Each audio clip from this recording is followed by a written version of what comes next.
Hey y'all, it's Connor from Bigfoot Anonymous. Today we're reading a chapter out of Big Brother Bigfoot. If you want to get a copy, it's available on Amazon. It's a pretty cool phenomenon to read along.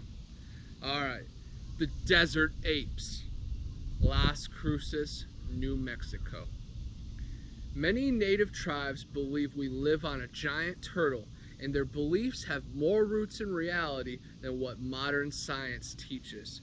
We are surrounded by mud fossils. The Golden Age titans were turned to stone when the floods poured from the heavens, ending the Silicon era. The Stone Age Carbon era began, and the remnants of the originals now stand as mountains. They are named the Organ Mountains for a reason. The desert can play tricks on one's mind, but that still doesn't change the fact that the hills have eyes. In these very mountains, there have been sightings of monsters and creatures since the beginning of time. UFOs roam the skies, and the chupacabra keeps the farmers up at night. But deep in the Red Rock, campers have been terrorized by tailless monkeys and desert apes with red eyes. Said to be a lost tribe of natives, these giant clans of predators still call the sacred stone of Las Cruces and El Paso home. Mexican favelas to my left, and the beautiful UTEP campus on my right when I arrived in El Paso. We survived a flood, an attempted carjacking, and a couple ghost towns. And that was just between here and Dallas. That 10-hour drive felt like days in the Texas heat. It was cool to see the mountains. The further west we went, but we all know what that means. More mystery. We pulled off to Dripping Springs in Las Cruces for a hike into the mountains. I was excited to get off the road for a bit, smoke a couple joints in the Red Rock. We hit the visitor center and checked the map for our journey. I noticed a spot on the opposite side of the trail called Hermit's Cave. We needed to check that out. The cave had been used for shelter by humans for 5,000 years, but was named after one of its 1800s residents. There was a medicine man named Giovanni Maria de Agostini. He traveled through Peru, Brazil, Chile, and many other South and Central American countries. He walked across America and lived in Las Vegas for a while. He was 62 when he moved into La Cueva. The monk healed people with herbs and potions and gained many followers. He lit a torch at the cave entrance every Friday evening to communicate with the outside world. Sadly, the fire went out when he was mysteriously murdered. Stabbed in the back with no leads. His murder was never solved. He is honored worldwide in festivals, parades, and his pilgrimage route is protected by the national park. After paying our respects to the cave, we stopped for a water break before hitting the red path. I was excited to cool off in the springs and get an eye on this waterfall. I had climbed Dunn's River Falls in Jamaica, been on the Maids of Mist in Niagara, and explored countless Ohio cascades.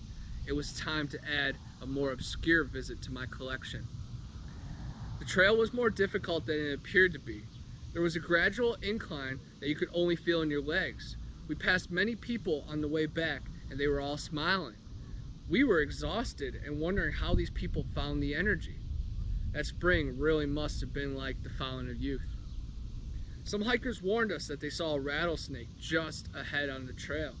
We were on high alert. A bite this far from the parking lot and hospital would most likely be deadly. Each step was prepared with precaution. We continued forward with one eye on the mountains and the other on the trail. I jumped when I saw a giant tarantula, but wanted it as a pet after a few minutes. After some more hiking, we reached Boyd's Sanitarium. We explored the ruins and searched for hidden mysteries. There used to be a hotel and resort up in the mountains that used to be the spring's healing characteristics to their advantage. I sat on the old porch and imagined the breath of life that used to pump through the valley. It was the closest to heaven that I ever been. We split up on the rest of the hike towards the springs. The trail broke off into multiple branches and I took the high ground. I was exploring large rock areas searching for claves and hieroglyphs.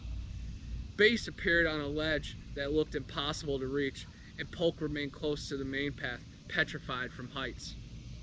The water was flowing and the creek below was glistening. I climbed over the water and took off my shoes. I swam in the knee-deep water searching for little fish and fossils. I made cups with my hands and enjoyed the cold drink. I filled up our bottles and felt like a new man. I was tying my wet hair in a ponytail when I felt like I was being watched. I checked for more hikers and searched all the locations we just entered, but saw no clues. The sun was going down and the park would be closed, so I figured we were the last hikers on the dirt. I kept my composure and continued searching crevices and hollows for anything I could find. But now, in the back of my head, wasn't looking for snakes and rabbits. I was on alert for mountain lions and black bears. I wasn't too nervous about bobcats and coyotes, though a pack of them would be a problem. This presence was unlike anything natural in the forest that I have encountered. My sixth sense was ringing. I made my way back to base, and before I could even say anything, he told me we were being hunted. He thought he saw some movement in the distance. He believed tribes of people still inhabited the region, and they were to terrorize anyone that stays too long.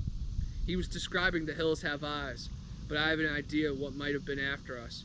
I had heard many stories of the wild people that inhabited the Red Rock. We got packed up and started back towards the car. The walk back was mostly downhill, but the sun was moving away quickly. We were in a race against the dark. I felt like I was on the run from vampires. We decided not to tell Polk. He was driving and we needed to keep his mind clear.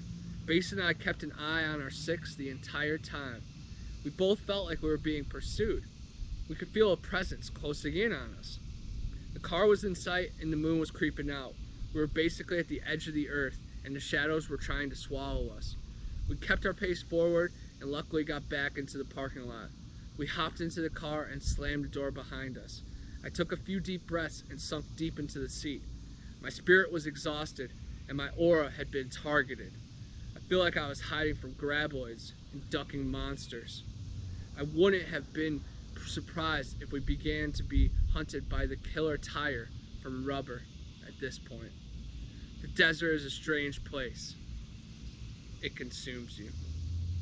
The desert apes, just like the skunk ape, human hybrids out in the desert, the Red Rock. Big brother Bigfoot. Beware, Bigfoot is near.